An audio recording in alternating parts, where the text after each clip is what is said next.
before becoming an animator, Max Litvinov initially trained as an engineer. After working as a video game programmer soon after studying, he started to crave more. The job didn't satisfy me at all. Crappy games, crappy coding, no motivation to grow as a professional, explains Max. I spent a lot of time daydreaming while at work, imagining out-of-this-world scenery, vivid patterns, things that don't exist, always transforming and in constant motion. I wanted to capture them and began sketching, but it wasn't enough, it had to move.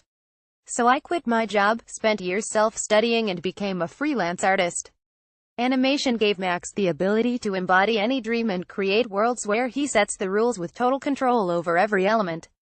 To further his animation skills, Max decided to study at renowned animation school of Poudriere, where he's just graduated from. Studying animation in France was a wonderful experience. My views and knowledge have been expanded in a big way, he says.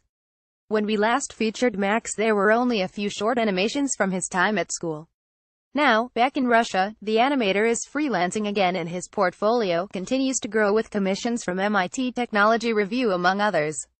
One of his latest projects is an animated pizza commercial for Eula Pizza.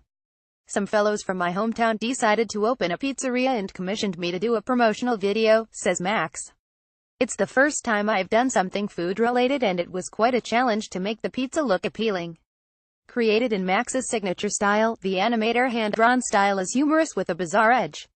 While I admit my work has always the same distinct tone, recognizable graphics and recurring themes, I prefer not to determine it with a specific style, being open to any influences, explains Max. For sure, my animation is more formalistic than narrative, quite mechanical, and if it was done 3,040 years ago, it would be put into an avant-garde experimental box. Max is influenced by old-school European and Soviet animation, Japanese independent animation, 1970s design and 1990s Nickelodeon. For Max, his creative process, though enjoyable, is labor-intensive. The making of animation is extremely time-consuming. While learning more options and acquiring new tricks, it takes longer for me to make decisions, he says.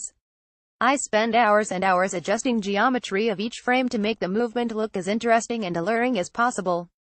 While actually enjoying this process, now I have to set the time limits for finishing each step. Otherwise nothing is ever finished. The beauty of Max's illustrations and animations is his ability to see the world in a way no one has done before. I try to capture a childish feeling that means everything around us is ambiguous and can become an element of a game, he says. I try to take simple action and transform it into a roller coaster.